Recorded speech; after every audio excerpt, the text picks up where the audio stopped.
हमारे चैनल हिंदी है हम में आपका स्वागत है। आज हम 9वीं कक्षा की हिंदी पाठ्य पुस्तक स्पर्श से एवरेस्ट मेरी शिखर यात्रा शीर्षक पाठ पढ़ेंगे। यह पाठ बछेंद्री पाल द्वारा लिखित है। इसमें उन्होंने अपने रोमांचकारी एवरेस्ट अभियान का वर्णन किया है। वह एवरेस्ट पर चढ़ने वाली प्रथम भारतीय महिला है। यह पाठ एवरेस्ट पर चढ़ाई का उनका यात्रा वृतांत है।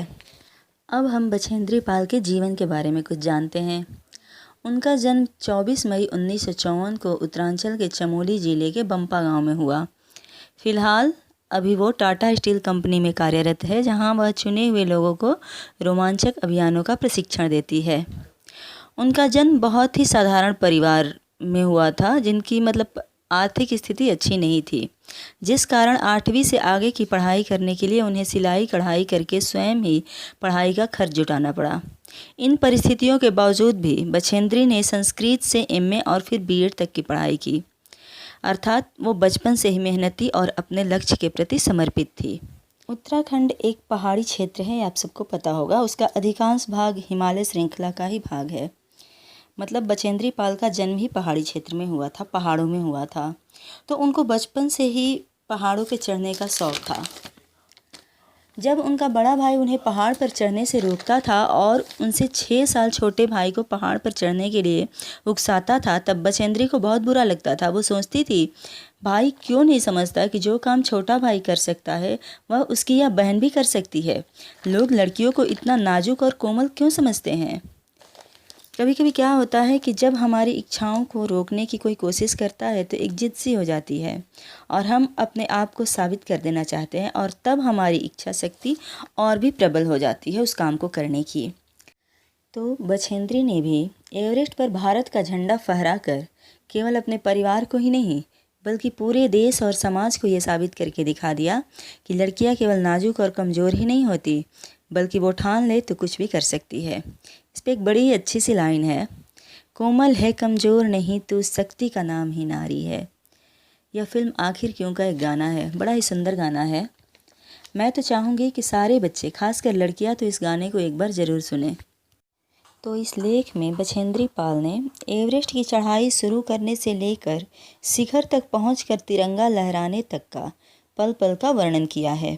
उन्होंने एवरेस्ट पर चढ़ते वक्त के अपने सारे अनुभव, रोमांच, डर, खुशी, उन्हें चढ़ते वक्त किन किन कठिनाइयों का सामना करना पड़ा, उन सारे पलों को कलमबद्ध किया है। मैं यहाँ आपको पाठ का सारांश बताऊंगी और आगे प्रश्नोत्तर भी करेंगे, पर आप एक बार इस पाठ को लेखिका के शब्दों में स्वयं से ज़रूर पढ़िएगा, ताकि आप उनके अनुभवों को स्वयं भी महसूस कर सकें। ठीक है। 7 मार्च 1984 को एवरेस्ट अभियान दल दिल्ली से काठमांडू के लिए हवाई जहाज़ से चल दिया। काठमांडू नेपाल की राजधानी है। तो क्योंकि एवरेस्ट जो हिमालय की सबसे ऊंची चोटी है वो नेपाल में ही पड़ता है, इसलिए उनका दल नेपाल गया।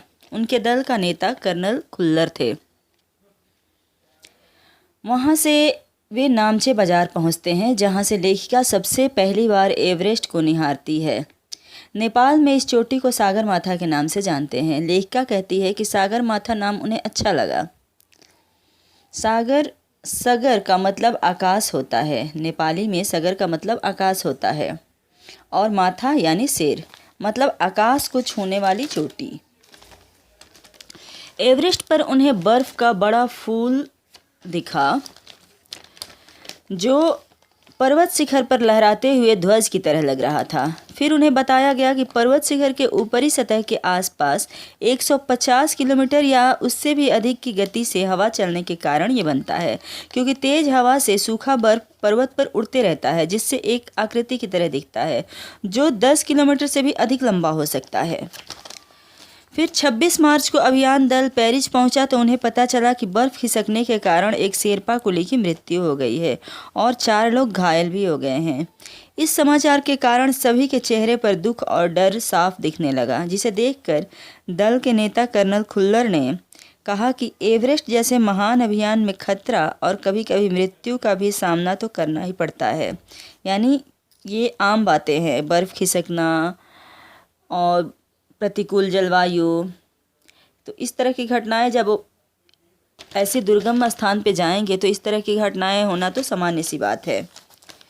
उसके बाद बेस कैंप पहुंचने पर उन्हें एक और दुखद समाचार मिला कि प्रतिकूल जलवायु के कारण एक रसोई सहायक की मृत्यु हो गई है। फिर दल को जरूरी प्रशिक्षण दिया गया। फिर 29 अप्रैल को 7900 यानी 7900 मीटर की ऊंचाई पर स्थित बेस कैंप पहुंचे, जहां लेखिका तेंजिंग से मिली, जो अपनी पुत्री डेकी के साथ आए थे। तेंजिंग एवरेस्ट पर चढ़ने वाले प्रथम व्यक्ति थे जिन्होंने एडमंड हिलेरी के साथ 29 मई 1953 को एवरेस्ट शिखर पर कदम रखा था। तेंजिंग ने अभियान दल के सभी सदस्यों से बातचीत की। तब बछेंद्री ने उनसे कहा कि ये मेरा पहला अभियान है। तो तेंजिंग ने कहा, उन्हें हौसला देते हुए हंसते हुए कहे कि तुम तो एक पक्की पर्वतीय लड़की लगती हो, तुम्हें तो पहले ही प्रयास में पहुंच जाना चाहिए। और उन्होंने कहा, मैं तो 7वीं बार में सफल हुआ था। 15-16 मई को अचानक रात के 12:30 बजे कैंप पर ग्लेशियर टूट पड़ा, जिससे कैंप तहस नहस हो गया। यानी रात के 12:30 बजे सारे लोग कैंप के अंदर सो रहे थे और अचानक से ग्लेशियर यानी बर्फ़ का पहाड़ उस पर गिर गया। उससे कैंप तहस नहस हो गया। सभी सदस्यों को भी चोटें आई। लेखिका तो बर्फ़ के अंदर ही दब गई। उन्हें बड़ी मुश्किल से उनके चारों ओर के जमे बर्फ़ को खुदाई करके फिर बाहर निकाला गया। और यह एक आश्चर्य ही था कि इतने बड़े हादसे के बाद भी किसी की मृत्यु नहीं हुई थी। लेखिका से फिर कर्नल ने पूछा, क्या तुम वापस जाना चाहोगी? लेकिन लेखिका ने मना कर दिया।